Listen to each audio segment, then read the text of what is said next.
When pain happens, most of us respond in one of two ways. We either run away from it or we fight through it. Or, like in my case, you ricochet between the two. But the reality is that both extremes can keep us stuck in the same pain cycle over and over again. And there's a third option that most people don't even realize exists. My name's Dr. Katie, and I teach people to understand the language of their body so that they can respond with greater curiosity and compassion. Thanks for tuning in today. If you're not already a subscriber, make sure you hit that subscribe button so that you don't miss out on any one of my videos and you can be a part of awesome conversations just like this one. So let's talk about this. What's the reason that people have such extreme responses to pain? And underneath those extreme responses is usually fear. Fear is an emotion that is so closely tied to a pain experience because it's part of our survival system. So fear makes sense. Pain is designed to get our attention, and it does just that. The problem is those automatic reactions often aren't aligned with what our body and nervous system actually need to recover from it, especially when persistent pain is involved. So let's go a little more in depth into the three most common patterns I see with folks who struggle with pain. The first one is avoidance. They experience pain with an activity and fall into this pattern of avoiding that activity as much as possible. They stop doing the activity because they're afraid if they do it, they will experience pain. This generally comes from fear of pain itself. Fear that pain will make things worse, that it means there's worse damage happening, or just simply fear of experiencing it.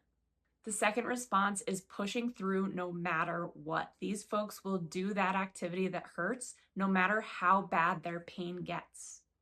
This often stems from fear of what pain may take from them.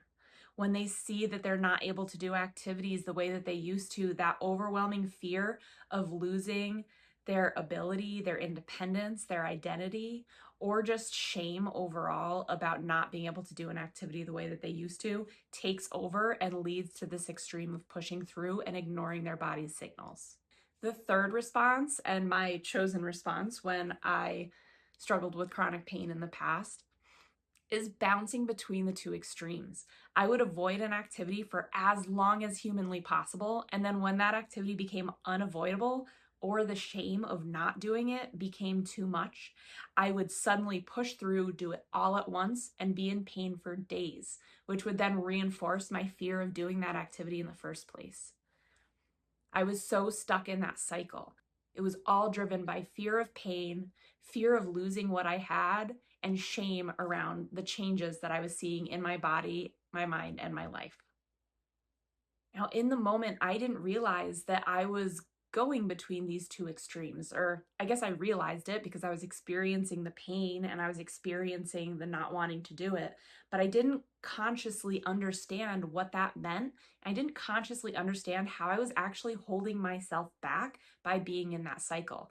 I thought I was just doing what I needed to do to get by. But in completely avoiding the activity, I was preventing my nervous system from having new, safe experiences of that activity to help to train my system that that activity is safe now. Over time, those tasks and activities grew so big in my mind and in my body that my system was even more afraid than it was initially after my injury. And then when I would finally cave and push through that activity, I would completely overwhelm my nervous system's capacity, which created more intense pain, more frequent pain, and more prolonged pain that reinforced the negative experience that my body had with that task. Both extremes taught my system that that activity wasn't safe.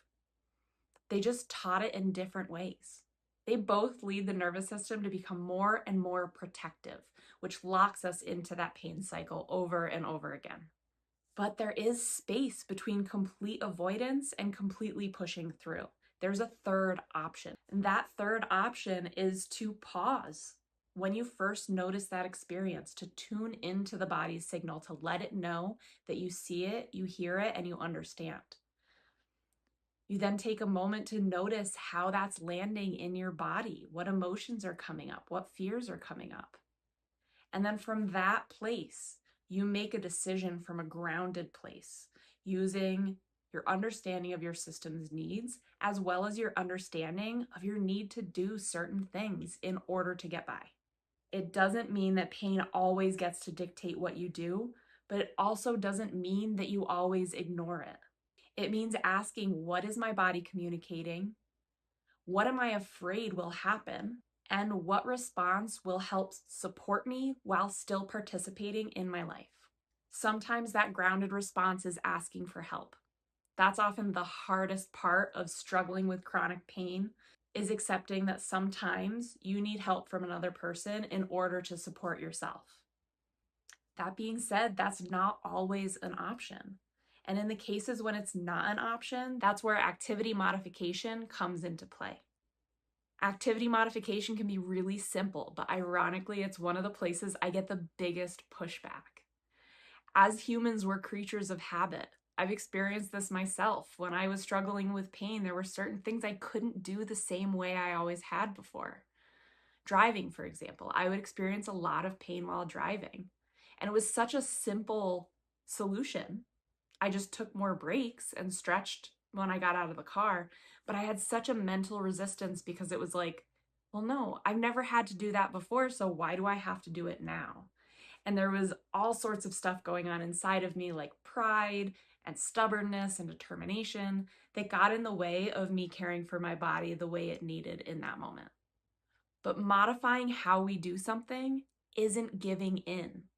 It's actually helping us to keep going in a way that's healthier and more sustainable, and ultimately helps us to be more independent in the long run.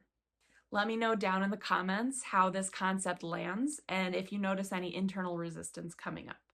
There are 4 main variables that we can play with in modifying activities, and those are position, pace, frequency, and duration. We're going to use vacuuming as an example for this because that is one of the tasks for some reason that causes pain for so many of my clients. Most people approach vacuuming in one of 2 ways, like we discussed earlier in the video. They either avoid it altogether or they vacuum the whole house and then are in pain for days afterwards. When I work with folks on modifying this activity, we're going to break down each one of those variables that we can play with and see how we can change that task. So let's start off with position. The first potential modification for an activity is changing the position you're in. Looking at vacuuming, can you sit on the couch or in a chair in the middle of the room and vacuum what you can reach from that point, and then get up and move to a different location and repeat the process? Or what position are you going into as you're vacuuming? Are you twisting versus could you turn your whole body to face the same direction? You're still vacuuming, you're still getting the job done, but you're playing around with different positions that might help relieve stress and strain on your physical body. And second, can you change your pacing? Now, pacing can mean one of 2 things. It can mean speed of movement. When there's a task that you don't want to do, how many of us just try to go through and do it as fast as possible? I know I do. Mindfully moving slowly can be incredibly regulating to your system, especially with a task that has been painful in the past. So mindfully slowing yourself can be one way of changing your pacing. The other way can be taking more breaks. Give yourself permission to rest after 5 minutes. There's no rule saying that you have to vacuum straight through until it's done.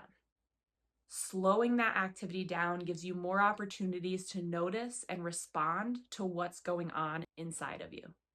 And third, can you change the frequency? Maybe vacuuming doesn't actually have to happen every week, or maybe every room doesn't have to be vacuumed every week. This is also an area where you can ask for help. Maybe you and your partner can trade off. They vacuum one week and you vacuum the next.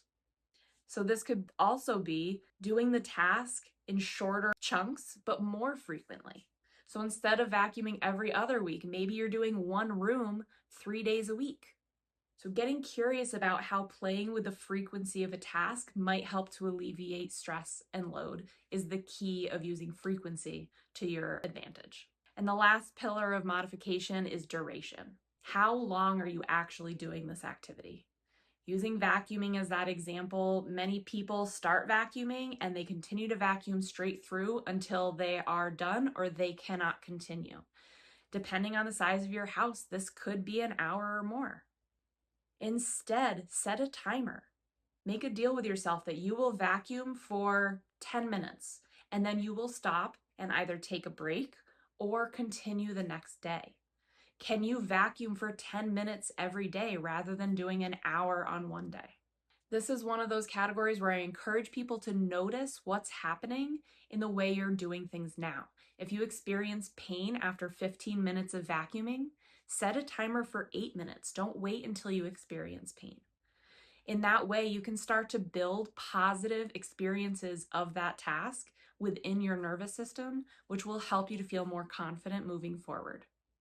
Stopping before the task is finished is not failure. This is one of those things that's so deeply ingrained in our minds as a society, but it's not. It's changing how you do something to support yourself, and that, at the end of the day, is the greatest success that you can have. It can also be a deliberate strategy that you use to start to increase the capacity that your nervous system has for something. Also know that you don't have to change all 4 variables at once. Play around with it, experiment, try one, try the other. See what works best for your system. And then the most important part is noticing how your body responds to that modification, because that will help to guide what you do next. Also know that sometimes stopping an activity altogether is the appropriate response. If this is a new injury or you're experiencing progression of your symptoms, it's important to get checked out by a medical provider to make sure that you're not pushing through when you need to be getting checked out. It's not about ignoring protective signals. It's about breaking out of this habitual all or nothing pattern when it comes to movement and life. Your body doesn't need you to obey every signal that it sends you, but it also doesn't need you to fight them. It needs you to become curious enough to pause, listen, and ask new questions. Let me know down in the comments what your most challenging activity is when it comes to day-to-day life. What is the thing that you struggle to do the most? And what are some modifications that you might be able to try? Let's share on this platform and learn together how to support ourselves in a new way. If you struggle with frequent pain flare-ups and you need a little extra support in walking through this process, I just created a pain flare-up survival guide. It's a free resource that walks you through checking in with your body, noticing when you need something different, and then helping you to make that change moving forward. I'll link it down below. Thank you all for tuning in. That's all I have for you today, and I will see you in the next video.